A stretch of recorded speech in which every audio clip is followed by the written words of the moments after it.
ചീര ഓംലേറ്റ് ഉണ്ടാക്കുവാണ്.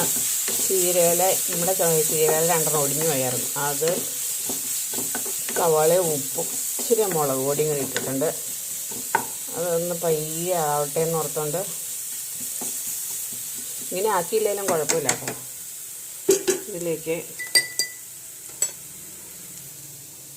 മുട്ട 3 മുട്ട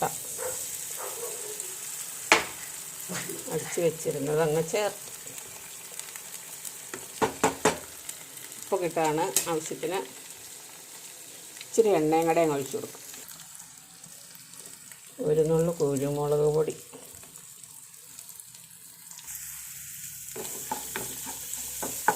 ഇളക്കിയെടുക്കുക.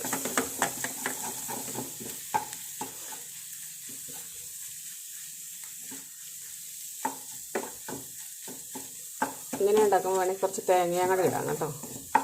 അപ്പോൾ ഇടുന്നില്ല.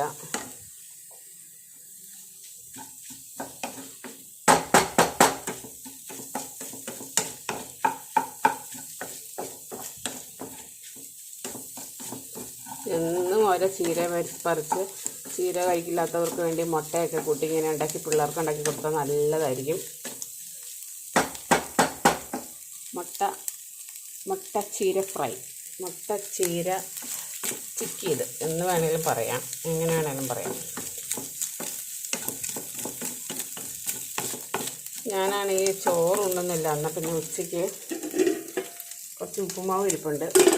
അന്നേരം ഈ മുട്ട ഉണ്ടായിരുന്നു, അതുകൊണ്ട് കൂടി ഇത് ഉണ്ടാക്കി കഴിക്കാമെന്ന് ഓർത്തുകൊണ്ട് ഞാൻ ഉണ്ടാക്കിയതാണ്. ഇവിടെ റെഡി ആയിട്ടുണ്ട്. ഇതുപോലെ ഒന്ന് ഉണ്ടാക്കി നോക്കട്ടോ. എളുപ്പത്തിനുണ്ടാക്കാവുന്ന സാധനമാണ്. ചീര ചുമ്മാ ഇച്ചിരി എണ്ണ ഒഴിച്ചിട്ട് അതിനകത്തേക്ക് ഇങ്ങനെ വഴറ്റിയില്ലെങ്കിലും മാത്രം വേവുമ്പോൾ മതി. എന്നാലും വഴറ്റുവാണെങ്കിൽ ഇച്ചിരി ഒന്ന് ടേസ്റ്റ് വരും. പാകമായിട്ടുണ്ട്. പൊട്ടണമൊക്കെ ആ ചുമന്ന കളറ് കാണുമ്പോൾ പിള്ളേർ ഭക്ഷണം കഴിച്ചോ. പിള്ളേർക്ക് എളുപ്പത്തിൽ ഉണ്ടാക്കി കൊടുക്കാൻ, വലിയവർക്ക് കഴിക്കാനും എല്ലാവർക്കും കഴിക്കാനും ഏറ്റവും നല്ല ഡെലീഷ്യസായ ഒരു മുട്ട ചീര ഇളക്കിയത്.